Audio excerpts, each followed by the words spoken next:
I knew something was off when I walked into the server room and smelled eucalyptus essential oil instead of burning plastic in desperation. That was my first clue. The second, the whiteboard, where I usually mapped out failover protocols, now had Sierra's Q1 vision board scrolled in glitter marker complete with magazine clippings of Bali baby goats and a quote from Gwyneth Paltrow about manifesting abundance. I'd been in it for 20 years. I'd restored production environments with nothing but a paperclip in spite. I'd watched grown men cry in DevOps stand-ups. But this was an omen. My name's Rachel Blake. I'm 42, divorced, child-free by choice, and I smoke exactly one menthol cigarette a year on my work anniversary in front of the diesel generator I personally reprogrammed during that blackout in 21. I don't do politics. I don't do pep talks. I do keep 13 data centers from going full Chernobyl. For 5 years, I've been the duct tape and digital prayer beads holding Talon systems together. And for 5 years, I've been invisible until the golden boy showed up. Chase Fremont, 32, MBA, more jawline than IQ, son of the CEO, wearer of loafers with no socks, and proud speaker of phrases like synergize the back-end culture pipeline. He strutted into HQ on a Monday morning like he just invented computers. Brought his influencer girlfriend Sierra too. She introduced herself with, "I'm really into energy healing and micro-doing leadership," which I'm pretty sure means she's allergic to Excel. The moment Chase was appointed VP of Operations, I knew my clock was ticking. The whispers in the hall started instantly. He's shaking things up. She's got a real eye for modern UX, Rachel's too. Analog. Analog. I once rebuilt our routing firmware using a PI0 and 6 hours of Red Bull psychosis. But yeah, let's trust the woman who thinks Raid is a Kardashian. The worst part, the meetings. I used to be the ghost in the corner. Quiet, competent, caffeine-fueled. Now I'm the ghost who doesn't even get invited. My Slack access mysteriously downgraded, my tickets reassigned. Sierra started holding mindful workflow alignment sessions in my old office, burning sage over the backup tapes. And still, I held the line. When Chase asked me for a summary doc, I gave him a 97-page operational risk report with color-coded heat maps, vendor expiration timelines, and a red flag labeled, "Do not allow unauthorized admin access without root credential staging." He replied with a thumbs-up emoji and a Slack message that said, "LOL, thanks, looks long. By the way, if you've made it this far without bailing, maybe consider tapping that subscribe button or dropping a like." Not just for me, but for every ghost eating lunch in the server room with one hand while rebooting payroll systems with the other. It keeps the caffeine flowing and the meltdown stories coming. Anyway, I knew the end was coming, so I got ready. First, I documented everything. I'm talking full architecture maps, license schedules, shutdown contingencies. I encrypted backups, flagged expiring contracts, printed hard copies of every vendor agreement, and uploaded my resignation letter to 3 separate cloud drives. Not because I wanted to use it, but because I knew someone else would force my hand, and then I did something Chase would never understand. I created a fail-safe, not a trap, not sabotage, just a protocol, a system that recognized me as the architect. A system that, if misused, would slowly revoke access, degrade functionality, and trigger alert chains to vendors, legal, and eventually the board. Not out of malice, out of survival. Because Talon Systems didn't just use me, it ran on me. And the moment they forgot that, well, let's just say you don't pull the Jenga piece labeled Blake R and expect the tower to stay upright. By Friday, the whiteboard had a new note. Sierra's working on a server room makeover, thinking succulents and LED lighting. I rolled my eyes so hard I almost dislocated something. I closed my final report, saved a local copy, and wrote one last sentence at the bottom. "If I'm not here Monday, good luck. I didn't think I'd need it." I was wrong. Monday, 11:06 a.m. I was deep in a ticket for a load balancer, ghosting connections like a Tinder match with daddy issues when I got the ping. "Hey Rachel, can you swing by my office for a quick sync?" The smiley face was the corporate equivalent of a mosquito whining in your ear before it bites you. I stared at the message for a second, considered faking a fire drill, then sighed, saved my work, and trudged down the hall toward the glass box Chase had claimed as his strategic vision hub. That's what he called it in the memo. The rest of us called it the aquarium. He didn't even look up when I walked in, just kept tapping at his phone, smirking. Sierra was perched on the conference table like a discount Bond villain, sipping something green and overpriced out of a mason jar. She gave me a little wave and said, "Hey, ye girl." Cute flannel. I hadn't spoken more than 3 words to her since she'd revamped our internal wiki by deleting everything and replacing it with Canvas slides. I think the flannel comment was her attempt at friendship or mockery. Same difference. Take a seat, Chase said, gesturing vaguely without making eye contact. I didn't. He finally looked up, grinning like a frat boy who just discovered his trust fund had a second trust fund. So, after a lot of internal convos and forward-thinking brainstorming, he began, Jesus, the buzzwords were leaking out of his pores. We've decided to restructure operations a bit. Sierra's got a real eye for this stuff, and we think her energy aligns more with where Talon is heading. Your methods are, well, legacy. Legacy. That word, like my competence, came with cobwebs and a faint smell of mothballs. I kept my voice flat. She even certified for Tier 4 infrastructure. Sierra blinked. Tier 4, that like a reward level. Chase laughed, shrugged. It's not really about certifications anymore, Ratch. It's about vibe, and her vibe is immaculate. For a second, I didn't say anything. The numbness crept in slow and cold like dry ice under your skin. I'd predicted this, hadn't I? Hell, I'd practically invited it by preparing the fallout. But hearing it, seeing him say it so casually like I was a broken USB stick he was tossing in the junk drawer. It made my MERS grind. He kept going. Anyway, today's your last day. Effective immediately. No hard feelings. Okay, no hard feelings. I looked at Sierra. She was picking at her cuticles, probably thinking about whether to go with lavender or sage in her next server room Reiki session. I turned my eyes back to Chase. You have no idea what you've just done, I said quietly. He smiled wider, clearly thinking I was bluffing. Come on, Ratch. Don't make this weird. I reached into my back pocket, pulled out my badge, laid it down on the desk like it was a sacrificial offering. Gently, no drama, no raised voice. 50 minutes, I said. He frowned. What? You have 15 minutes before everything goes dark. Tell your dad I said good luck. Sierra snorted. Wait, is that like metaphorical? I didn't answer. I just turned and walked out. The office felt different. Not heavier, lighter, like cutting a tumor loose. HR tried to intercept me on the way out. Some poor intern offered me a packet labeled transition support. I took it without breaking stride, tossed it in the trash by the elevator. Back at my desk, I unplugged my personal iPad, slipped it into my bag, deleted nothing because nothing needed deleting. Every warning I'd given them documented, every alert ignored, every fuse lit. By the time I hit the lobby, I was already getting texts. One from Nina in payroll. Did you change permissions? I can't log into anything. One from our European data center rep just got vendor ping. Contract flagged as voided. What's happening? And then a Slack message from Chase himself. Hey, there's a weird error on the admin dashboard. You still around? I turned off Slack notifications. In the parking lot, I climbed into my Subaru, exhaled, and finally let my hands shake. Not from fear, from rage, controlled, channeled, ready. They thought they were replacing me with glitter and vibes. They forgot I built the system they were standing on, and I just pulled the manual out from under their feet. The security guy didn't even stand up. His name was Marcus. We'd shared more 2 a.m. vending machine breakdowns and hallway microwave wars than I cared to admit. Guy once offered me half a Slim Jim during a Christmas Eve power outage, like we were survivors in some corporate apocalypse. And now he just sat there behind the glass, eyes flicking up as I walked by with my tote bag slung over one shoulder and my dignity zipped inside. You good? He asked like I was leaving early for a dentist appointment. Never better, I said, and we nodded like 2 war vets passing in a via hallway. No alarms, no badge tug of war, no awkward goodbye potluck with a balloon that says you did your best from Party City. Just me walking out, silent, calm, like I hadn't just detonated the first domino. I pushed through the front doors into the too bright sunlight. My boots hit pavement like punctuation marks. Behind me, Talon Systems was already shifting like a house on stilts that didn't realize one of the foundation beams had quietly unscrewed itself and walked away with a smirk. In the corner of my eye, through the tinted glass, I caught a glimpse of Sierra hunched over the admin console. She was dragging UI modules around like they were Pinterest widgets, giggling to herself.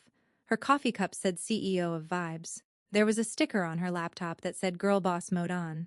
She was toggling settings she didn't understand, rewriting terminal permissions like it was a mood board, and somewhere deep in that tangled web of infrastructure. I knew the system had just logged its first change under her credentials. It had begun. I didn't get in my car right away, just stood there for a moment breathing, the kind of deep, hollow breath that lives somewhere between relief and recoil. I was out technically unemployed, functionally free, but I wasn't done. Not by a long shot. My phone buzzed in my back pocket. I slid it out. A text from Carl, one of our third-party backup vendors out of Austin. I hadn't heard from him in months. Yo, they just revoked the license that'll hit in 12 hours. You still there? I stared at the message. The license Carl was talking about was a critical fallback key designed to trigger a permission revalidation across multiple failover points. It was buried inside a framework I wrote myself during a 3-day lockdown when the CEO was overseas and the servers were melting. I'd warned them in January and March and June. Revoke that license without staging a new key, and well, you better hope your dashboards are printed out and laminated because the system's about to start eating itself. I replied with one emoji, white heavy checkmark, then muted the thread. In the back seat of my car was an old iPad I'd loaded with cached admin logs. Offline, disconnected but still watching. I powered it on, flicked through the most recent pings. 2 minor errors already, one in the Dallas node, one in Newark. Nothing catastrophic yet, just whispers, tremors, but the cascade would come. Chase, meanwhile, was lighting up Slack like a bonfire. Screenshots were already floating around of a message he'd posted to his leadership reform channel, cleaning house, out with old-school tech debt, in with the new blood. Let's go! Someone had responded with a laughing emoji, and bro, she was like the system whisperer. He replied, nah, she was just crusty. We've got Sierra now, streamlined, sexy, scalable. I almost laughed. This man thought throwing jargon at a failing architecture was the same thing as strategy. Thought a girl who edited her TikToks with trap beats and lens flares could manage a tier 4 load balancer. But this wasn't about them anymore. This was about me.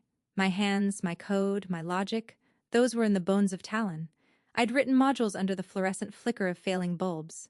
I'd patched security flaws at 3 a.m., while Sierra was probably still deep in an oat milk coma. I didn't just maintain that system, I became it. And when you rip out the heart without checking if there's a backup, you don't get a clean reboot. You get smoke and silence. By the time I got home, another alert had popped on the iPad. Something about missing endpoint tokens. Sierra probably nuked them thinking they were clutter. Chase probably told her it was fine, probably high-fived her afterward and ordered combat. Let them celebrate. Let them think they'd won. I warmed up some leftover chili, poured a glass of cheap Cabernet, and opened a private console. One folder sat there untouched. Failsafe rblake init log status. Armed. Latency mode passive. They hadn't disabled it. They didn't even know it existed. The first crack showed up in Portland. 2:17 a.m. their time. Tier 3 redundancy node hiccuped just long enough to trigger a false positive outage report. Sierra, in her infinite wisdom, had silenced those alerts earlier that day because they were giving her stress dreams. Her exact words, per screenshot sent anonymously to my Signal inbox, were, "Do we need these red flashing things? They're really harshing my chakra flow." By sunrise, 6 dashboards were showing scrambled data. One ticketing system used by 4 departments froze on a request from accounts payable for printer toner. It stayed there frozen like a time capsule for every poor soul trying to report an actual problem. Engineers started emailing each other like it was 2003. Slack became a panic channel. Sierra was posting gifs of baby goats. Chase was drafting an email titled Transparency and Transition. Welcome to the new era. And I was elbows deep in a plate of diner pancakes watching the slow-motion collapse on a 5-year-old iPad. That I'd jailbroken myself back when Talon refused to issue proper off-site terminals. The waitress poured me more burnt coffee and said, "You look like someone who just won a lawsuit." "Close," I muttered. "I just quit one." The logs ticked on. Memory spikes, access errors, terminal timeouts. This wasn't sabotage. That's the part everyone gets wrong. I didn't hack anything. Didn't touch a single line of code after I walked out those doors. All I'd done was stop. I revoked my own keys. Let the licenses I personally negotiated expire. Allowed the protections I'd babysat for years to run their natural course unchecked, unwatched, like leaving a toddler alone with a paper shredder. And still, part of me hoped they'd catch it. Hoped someone in Chase's new vision squad had the foresight to read even one of the risk memos I'd submitted over the last 6 months. I'd practically drawn them a treasure map in red Sharpie. But I knew better. The moment they let Sierra rename our main monitoring stack to Rainbow Dashboard 2, I knew the ship had a hole in the hull and a captain trying to steer with an Instagram filter. At 10:42 a.m., Sierra attempted to log into Terminal 5th Central Node interface for vendor handoffs and license riots. The system denied her with a blinking warning. Access restricted, privileges revoked. R&B Blake Security 0x44F. She took a selfie in front of it. Caption L, what does this mean? Face hashtag glitch queen hashtag new era Talon. By noon it flagged the issue as network latency, which was rich considering the real problem was more like institutional brain death. Chase ignored the report entirely. He was too busy rehearsing a live stream reveal where he'd showcase the sleek new ops team and introduce Sierra as our synergy guru. He wore a hoodie that said, "Disrupt or die." Honestly, I didn't even have to lift a finger. They were doing it to themselves. But then it happened. The countdown clock appeared. I wasn't expecting that part, not yet. I'd embedded the protocol ages ago as a passive safety measure. A dormant observer activated only when specific flags stacked in a certain order. Credential mismatch, redundant pathway failure, unauthorized access attempts, expired vendor sync, and there it was. 12:13 p.m., the iPad pinged softly. A new log entry appeared. Failsafe protocol R. Blake initiated. Time remaining. 11:57:4. No beeps, no alarms, just a soft line of red text blinking like a heartbeat. The countdown had begun. Didn't mean fire and brimstone, it meant full system lockdown. Talon's internal architecture would begin isolating compromised modules, revoking external access points, and most importantly, locking the doors to anyone without my original encryption signature. Talon was about to learn what it meant to be cut off from itself. I sat there, fork frozen mid-bite, syrup dripping back onto my plate. Even I hadn't expected the tripwire to go off this fast. The waitress refilled my cup again. "You okay, hon?" I looked at the screen, at the blinking red numbers, at the logs updating like a heart monitor sliding toward cardiac arrest. "Yeah," I said slowly, just watching a bad decision come home to roost. By 8:47 the next morning, Talon Systems was in full chicken with its head cut off mode, and not the farmyard kind. More like the kind where the chicken's wearing designer sunglasses and demanding a quarterly growth forecast while bleeding all over the boardroom carpet. I had logs open on 3 devices now. The iPad, my laptop, and an old Android burner I used during the 2019 crypto scam phishing scare. Every single terminal was screaming the same thing in different dialects. Systems compromised, documentation missing, access denied, failovers failing to fail. In London, a DevOps contractor flagged a critical doc request for one of our European license vendors. His email, riddled with frantic typos, said, "Need urgent credential tree for FR Node 3 handoff. All backup tokens invalid." Chase says, "Look in shared drive. Nothing there. Help." There was nothing to help with. I'd removed the last trace of that credential tree ago per protocol.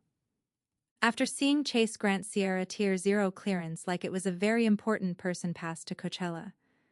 Meanwhile, back at HQ, Chase was standing in the middle of the operations floor like Nero in a Patagonia vest, insisting that a full system refresh would solve everything. "Just reset the admin stack," he told someone over Zoom. "We'll resync from Sierra's profile. She's got the new workflow vibe."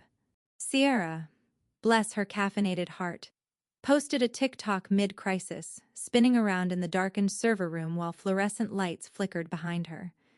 The caption, "When your data vibes are off, but your outfit still slaps fire floppy woman new irritant hashtag glitchy but cute within 5 minutes." Someone commented, "Why is your dashboard down though?" Faced with tears of joy, the post had 18,000 views and climbing. Internally, 12 dashboards were flatlined. Payroll couldn't access their own bank routing numbers and marketing. God bless M was still running banner ads for the livestream reveal. Chase had planned that afternoon, and that's when my phone buzzed blocked number, but I knew who it was. I let it ring, watched it ring, let it die on its own. He tried again, then again. Third time I answered, didn't speak. Just breathed. Chase's voice came through, clipped fake calm. "Hey Rachel, hey, just checking in, so quick thing. We're seeing some weird stuff on the back end, and I was thinking, haha, maybe you could pop in real quick just for clarity, totally chill." I hung up. The truth is, I hadn't wanted chaos. I really hadn't. I hadn't wanted disrespect, the blindsiding, the way they tossed me out like yesterday's firmware. I never wanted Talon to burn. I built that system piece by piece, like a ship I was sailing alone night after night. But now it was a ghost ship, and they were steering blindfolded. So I did something I hadn't planned to do. I opened a private tab. No cookies, no VPN, no trace. And I sent one anonymous email. Subject: time-sensitive systems access and legal exposure to Talon systems. Board of Directors Internal List Serve Body per 2017. Internal Ops Liability Clause, Appendix B, Section 4.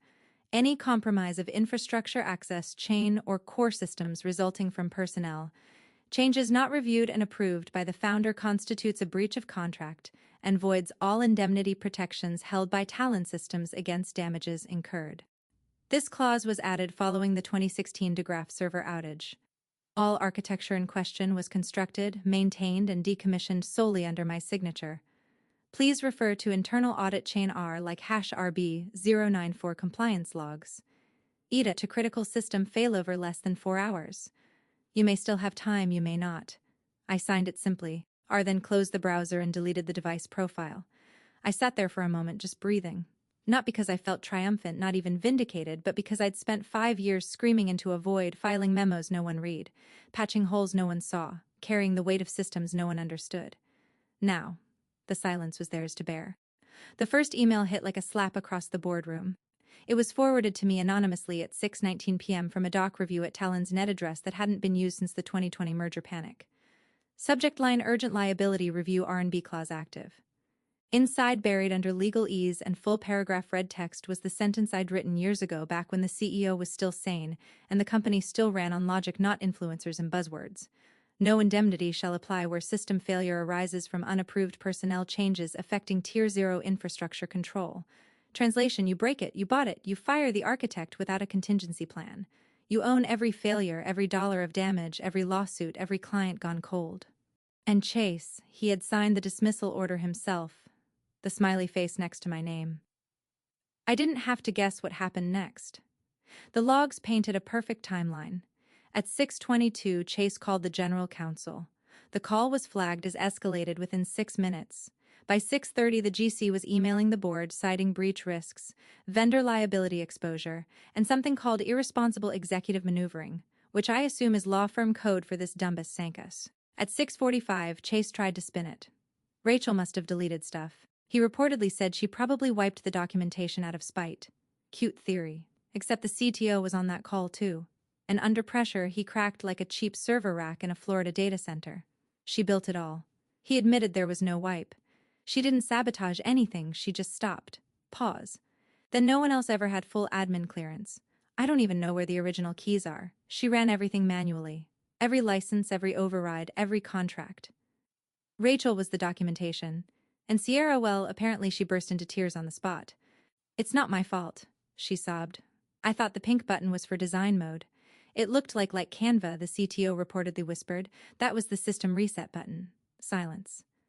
By 7 p.m., client services started forwarding angry emails from partners who couldn't access their analytics dashboards. East Coast data centers were pinging errors.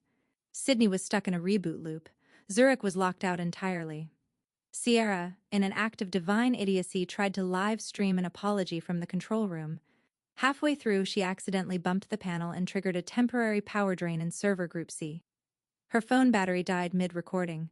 The video ended with her saying, "Wait, do I smell something? Brr." I poured myself a second glass of wine and turned off my Wi-Fi. At 8:12 p.m., my phone buzzed. Unknown number, not Chase, not HR, not legal, just a message. "He's back tomorrow. This is going to be bad." It was from Paul, the founder's assistant. Loyal, jittery, always in loafers that squeaked. Used to sneak Red Bulls into all-hands meetings and make bets on how long the CEO would ramble about disruptive synergy. Paul didn't write stuff like that unless the sky was cracking open. I stared at the message for a long time. The founder, Walter Fremont, the man who hired me, the man who'd once handed me a busted laptop in a panic and said, "If this doesn't boot by morning, I lose a $12 million contract. I'd fixed it in under 3 hours." He gave me a bonus and a quiet handwritten thank you note I still kept in my sock drawer, and now he was walking back into a company with 13 red blinking nodes and no one left at the helm. And somewhere deep in the smoking wreckage was a girl in glitter eyeliner still blaming the pink button. They weren't feeling the loss yet. Not fully, but they would. Soon. The system hadn't crashed yet. It was waiting because I taught it to wait just long enough for the people who caused the damage to stand center stage and own it.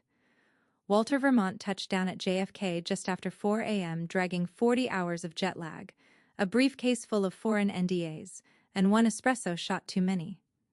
He skipped the usual security escort, barked at his driver to kill the radio, and grunted his way through the company lobby like a man walking into his own funeral.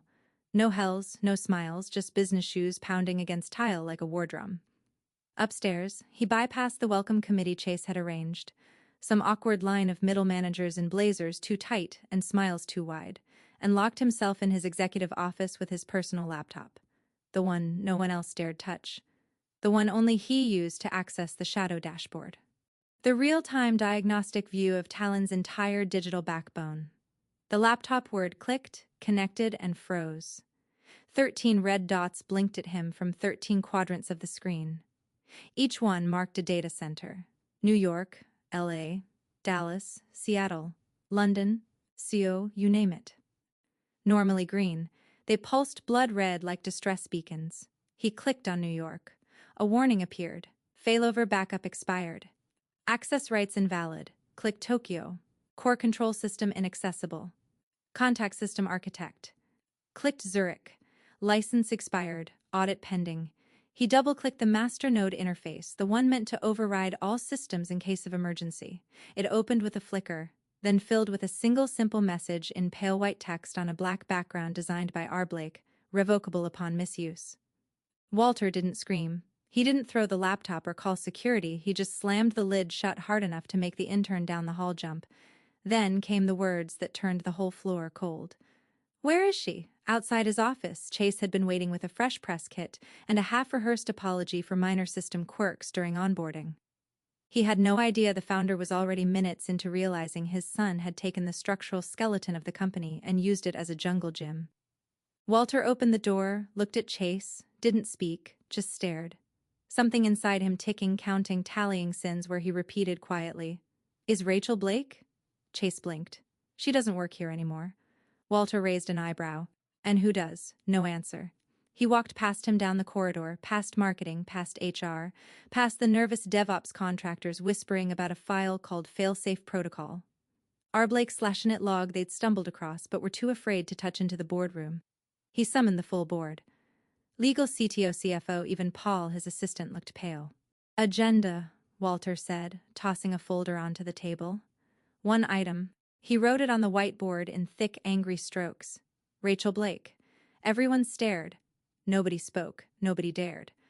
Meanwhile, in a small apartment on the other side of town, I was pouring cereal and watching the city wake up from my window. Phone off. Internet dark, no alerts, no updates. Just the silence of a woman who knew the storm was no longer hers to manage.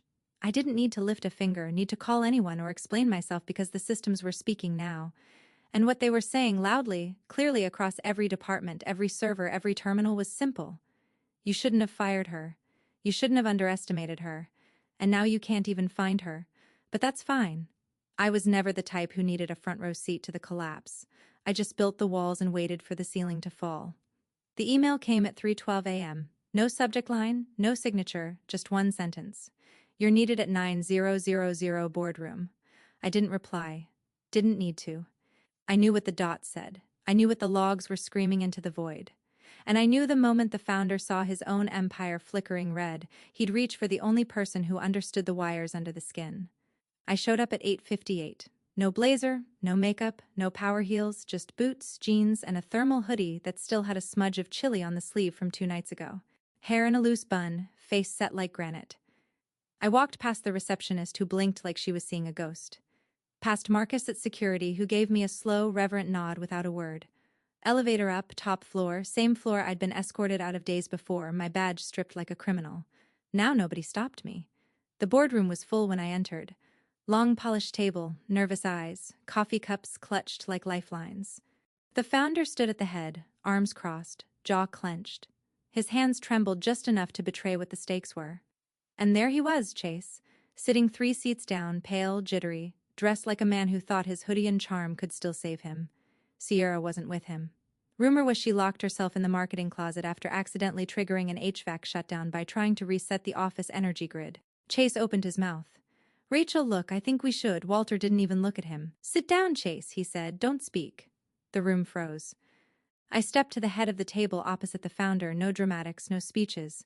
I pulled my old iPad from my tote, the same one they'd all dismissed as outdated and non-collaborative. opened a terminal window, entered 4 numbers, my original internal access code. On the wall-mounted display behind me, 13 dots blinked once, then turned green one by one like lights in a dark city coming back to life. Silence, except for one soft sound, the founder exhaling. He sank into the nearest chair, his shoulders suddenly decades older. "You never sabotaged it," he said, almost to himself. "No," I replied, "I just removed myself." He nodded and you waited. I shrugged. Protocols always run their course. The CTO whispered something about cached backup syncing again. Legal leaned over to the GC and muttered that clause. "It's neutralized now, right?" Paul, the assistant, typed furiously into a tablet, probably updating Walter's calendar from firefighting to begging. Then came the moment. Walter turned his gaze on his son. "Not angry, not loud, just done. You're not VP anymore," he said. "But Dad," Chase started, "you're done." He said it like he was closing a tab in his browser. Final click. Goodbye. Chase slumped into his chair, looking like someone had just unplugged his ego from the wall. I didn't smile, didn't gloat. I just tapped the iPad once more, then locked the screen.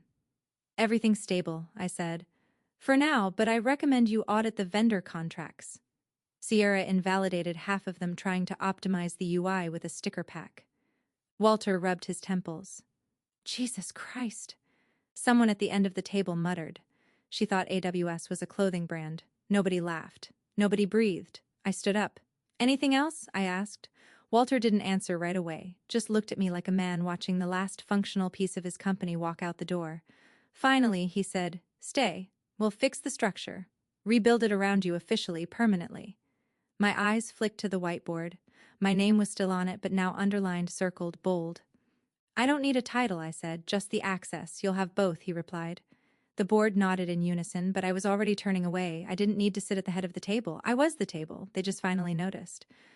The room had settled into a kind of stunned stillness, the kind that only follows a slow-motion collapse that everyone watched happen in real time, but swore wasn't their fault. Chase looked like he was melting into his ergonomic chair, fingers twitching against his phone screen like it might deliver him a lifeline. Walter had gone full statue, rigid spine, hollow stare, the weight of inheritance pressing into his shoulders like gravity had tripled. I stood in that silence and reached into my bag. Not the iPad this time. Not a flash drive or folder of patch notes, just a single sheet of paper, crisp off-white, thick enough to slice egos. I slid it across the table, smooth, deliberate, the kind of gesture you make when you know the room's oxygen levels are about to shift. Walter glanced down at it, squinting at the print, his brow furrowed first, then his jaw, then his hands tightening at the edge of the paper like he might tear it just to release the tension. "This is your original contract," he said slowly. "Addendum 3, I replied. "From the first year when I pulled you out of that compliance disaster in Toronto." He blinked. "I remember the outage. You handed me emergency authorization to restore the system while legal scrambled, said, and I quote, 'Just get it online and I'll sign whatever you need.'" His eyes moved back to the clause. The fine print, 6% equity per fully stabilized data center managed over a 12-month uninterrupted cycle. 13 centers, 6% each. 78% transferred quietly, updated through internal legal routing, ratified by default after no challenge in 90 days. It had all been logged, the signatures, the timestamps, all legally binding. Walter looked up at me like I just walked through the wall. "You own the company." I tilted my head. "Not technically. You still have the rest, but if we're talking controlling interest," the room tilted. "Not physically, but spiritually." Chase made a strangled sound. Half laugh, half whimper. "This is a joke, right? Some kind of sick legacy prank." I turned to him. "No, Chase. This is what happens when you ignore every doc, every warning, every system flag, and every woman who told you no without saying it in a baby voice." Sierra wasn't in the room. Her ghost lingered in the empty chair next to his, probably posting some yoga cry TikTok from the company parking lot while the main frame coughed up smoke and invoices. I leaned in just slightly so only he could hear me. "Your girlfriend's cute," I said. "She'd do great at retail." His face went red, then white, then something in between. Walter looked like a man who just realized he'd given the deed to the castle to the chambermaid who actually built the walls. He didn't argue, didn't ask for clarification, didn't threaten lawyers. He just said softly with a tone of reverence I hadn't heard in 5 years, "Miss Blake, welcome to the executive board," and that was it. No applause, no handshake, just acknowledgement. I picked up my iPad, slid it into my bag, reached into my pocket, not for badge, but for keys. A full-set office core server, executive suite, all reissued. All mine. I turned, walked out. No security escort. No cardboard box full of sad desk plants. No one dared speak. The elevator doors opened, and I stepped in alone. When I reached the ground floor, I paused by the glass wall and looked out. Sierra was standing by her white Tesla, mascara running down both cheeks like a melted Snapchat filter. Her phone dangled from her hand, face down. Next to her, Chase was pacing in slow, impotent circles, shouting into his phone. "Just get me someone, I don't care, she can't do that, she can't just own it, but I could, and I did." A black SUV pulled up. The window rolled down. The driver nodded. I pulled out my sunglasses, slid them on, and stepped into the back seat like I hadn't just watched a corporate bloodline eat itself alive. As we pulled away, I didn't look back. All 13 data centers were green again. All lights on except theirs. Thanks for watching, you cubicle warriors. Hit that subscribe button. Unless you're my old boss, then you're on your own. Revenge of the coffee pot strikes.